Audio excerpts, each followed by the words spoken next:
Nakatulong po ba itong Sir Greco, krisis natin sa langis sa paghahanap ng accountability ng pamahalaan o natabunan na po yung isyu ng korupsyon?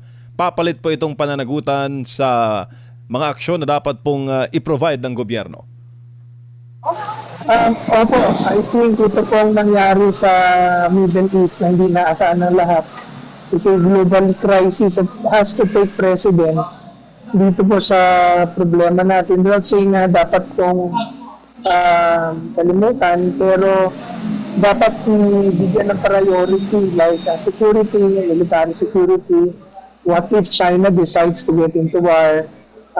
Proximity at ang problema sa West Philippines Sea has to be addressed. And definitely, obviously the Philippines has no way of fighting the kind of warfare that is being conducted now by the US.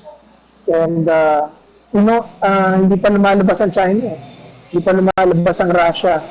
Hindi at yung pinag-iinitan ng US, yung mga bases ng pinag-iinitan ng Iran ay yung mga bases ng US sa iba't ibang bansa, gaya ng Dubai at mga karating na bansa. Now, itong pagsasama ng suporta ng China sa Russia at Iran can suddenly shift towards the West Philippine Sea. So, the Philippines has to prepare, has to be ready for it. I don't think we can be ready as much as we want to be. So we have to exhaust all diplomatic ways and protect our territory without getting into war. So, ibig sabihin, huwag tayong sumali sa away ng mga malalaking bansang yan at itulak natin ang peace. Subalit, nakakadagdag po ang problemang ito dahil meron ng gera, tapos corruption pa ang issue rito sa Pilipinas. Walang pera ang tao, ang taas ng bilihin, pati po ang gobyerno, delayed ng bayad, yung po reklamo ng mga contractors sa negosyante ngayon, delayed ang bayad ng gobyerno mismo, tapos we see government trying to raise funds. Dito last week, I saw a memorandum na mayroong plano ang LTO na sumingil o magbigay ng 5-year advance ng registration. So, ibig sabihin, kukunin nila ng advance yung rehistro. So, yung motorista ay wala babayan ng value. So, ibig sabihin, government is trying to raise funds. So, walang pera.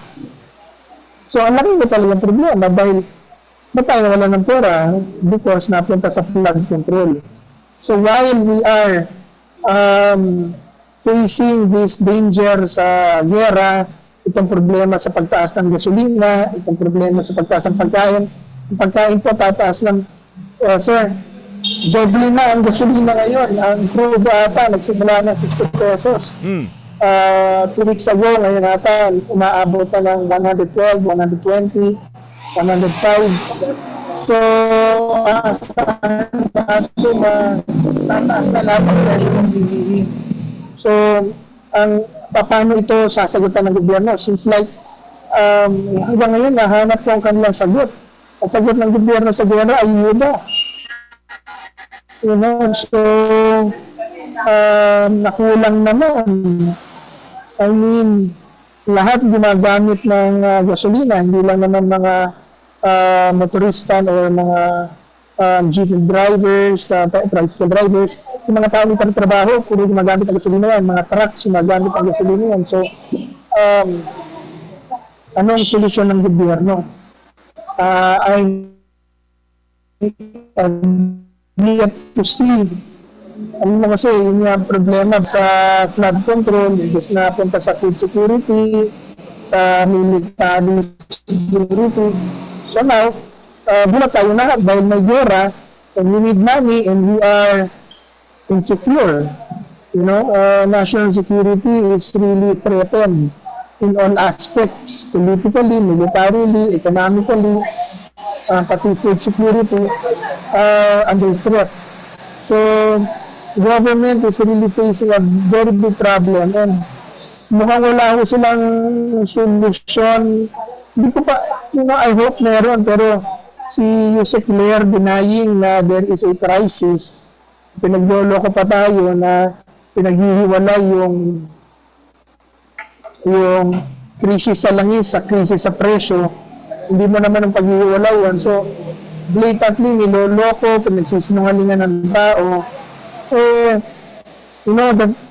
If you deny the problem, this only shows that you have no solution to it. Kaya yun ang problema po natin ngayon. Ginawa kami nila ng pera at kapangyarihan, hindi naman nila kayang i-supply at ibigay ang sagot. I think the local governments and especially those who can must take the lead for their localities, hindi lamang ayuda, pero especially sa probinsya, yung mga habang wala pang gera dito, sa hari nawa, wag naman pumasok, pero habang wala pa, magtanim na po para merong pagkain ang mga tao, maglagay na ng mga warehouses where we can save up grains, food, dry up foods, so that pag nagkaroon ng crisis, meron kakainin ng tao. Number 2, kailangan i-organize po ang ating mga kalalakihan at pamilya para alam natin ang gagawin natin, organisado tayo. Sakaling magkaroon ng giyera sa Pilipinas, how do we defend our family? Where do we go? Ano ang struktura? Sino masusunod? Who will organize? Kasi siyempre ang papasukin yan kagad yung mga control centers dito sa metro cities, yung mga military facilities, yan po ang papasukin yan. So, ang depensa po niyan ay families must spread out and go to the farms, go to the mountains. So, may transportation, hindi ka nalilipatan. Dapat ngayon pa lang may pagsasanay na ginagawa ang ating pamahalaan. Para lang alam, at least yung para lang alam ng mga tao kung anong gagawin. So, napakalaki yung bagay na dapat ang local government. I hope kaya ng ating pamahalaan, pero kung hindi, the local government must step forward in dealing in looking at these issues as well. At the same time, while Sir Grex? wag bitawan yung Sir, yung issue ba ng korupsyon, no? Yun ba'y makakalimutan na? Magda-die down na ba yan? Dahil may issue ng hinaharap na naman ngayon ang Marcos Jr. government. Do you think the people will forget the issue po ng flood control? Ngayong ang mas trending ngayon na issue is yung oil crisis. Or konektado po itong dalawang issue na ito? Tama po yan, MJ. Konektado yan. Ayaw kalimutan ng Pilipino, pero syempre pananalangin ng gobyerno na makakalimutan na at matakpan.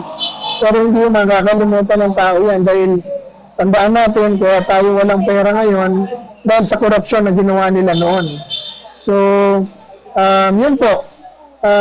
Sana na ibili ng mga pagkain, post-harvest facilities, nakapaggawa ng mas marami mga infrastruktura para merong makapagtayo na maraming trabaho sa Pilipinas pero napunta sa flood control.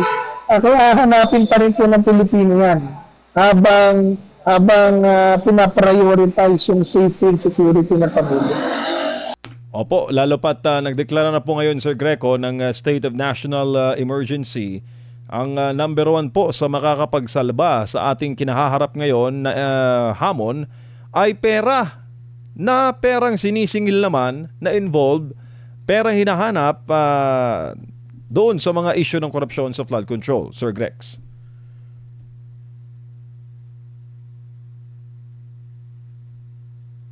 Yan, balikan natin.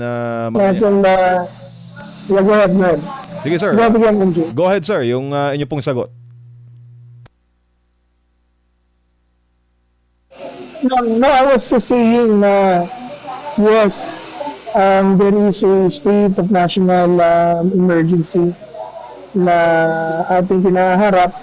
Ito nga nakakapagtaka, bakit si Claire Castro ay dinideny pa? Alam mo, NJ, public office is a public trust. At ang pagsisinungaling sa taong bayan is a serious offense. Pwede siyang kasuhan dyan, tanggalin dyan, at sampahan ng kriminal na kaso. So, si Jose Claire talaga, hindi nakakatulong. Ibig sabihin, hindi nakakatulong, nakakatagdag pa sa problema. Pero mo, buong mundo sinasabi na may krisis. Sabihin niya, walang krisis. So, dapat, sa totoo lang, people should call for your resignation. Dahil, wala na, nasa iba ng utak at harapan ako magsinungaling sa taong bayan. Kung hindi sasabihin mo walang krisis, ibig sabihin walang problema. Kung walang problema, di walang solusyon. Obviously, wala sa solusyon.